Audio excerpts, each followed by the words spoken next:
শুয়োরের বাচ্চা, তোরা রেশমাকে খতম করতে পারিসনি। জানিস ওই রেশমা আমার জন্য বিস্ফোরা। আমার মেয়ের কাছে যদি বলে রেশমার সাথে সুমন্নার কোনো সম্পর্ক ছিল না, টাকা দিয়ে ওকে আমি কাজ করিয়েছি, তখন তখন যা যেমন করে পারিস ওকে খতম করে দে।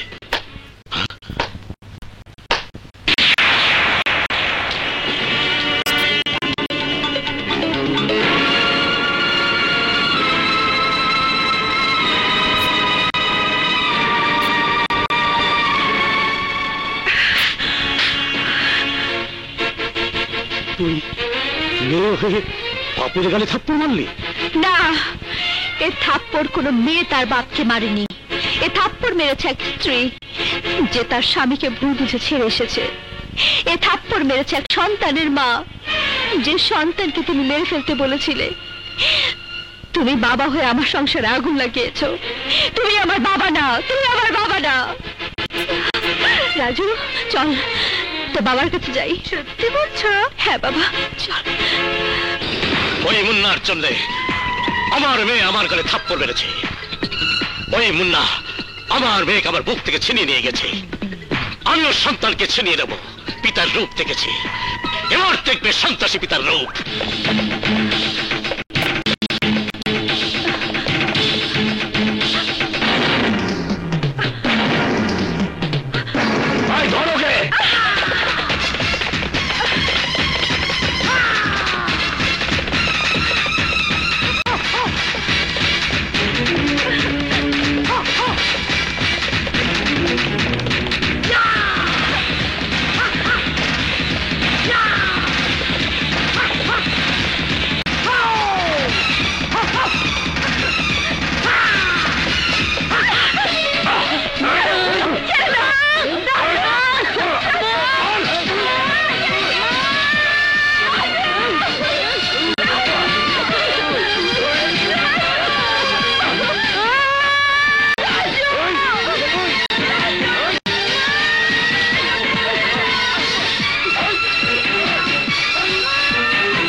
স্বামী মুন্নাকে বলিস তার ছেলেকে যেন আমাদের কাছ থেকে মুক্ত করে নিয়ে আসে।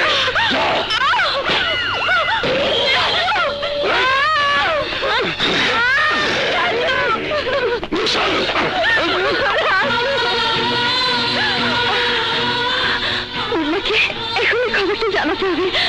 না না না, মাকিম গাজী আমার সন্তানকে তুলে নিয়ে গেছে। হ্যাঁ মুন্না, আমি আমার সব ভুল বুঝতে পেরেছি। তুমি আমাকে ক্ষমা করে দাও। তুমি রাজুকে বাঁচাও, তোমার ছেলেকে বাঁচাও মুন্না, তোমার ছেলেকে বাঁচাও। পৃথিবীর কোন শক্তি আমার সন্তানকে মারতে পারবে না। একদিন তোমার কথা আমি সন্ত্রাসে ছেড়ে দিয়েছিলাম, আজ আমার সন্তানকে বাঁচাবার জন্য আমি হব সন্ত্রাসী পিতা। সন্ত্রাসী পিতা।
আমরা তোর বাবার হাতে মরবো না, তোর বাবাকে মারবো বলে তোকে ধরে এনেছি।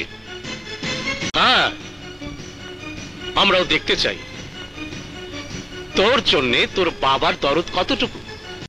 তোকে বাঁচাতে আমাদের এই মৃত্যু পুরীতে আসে কি না, বুঝলে না তুই? এই চলো না না, আমার বাবা আসবে, আর এলে তোরে কেউ আমার বাবার হাত থেকে বাঁচবি না। এই নেমো ঘর শয়তানের বাচ্চা, চুপ!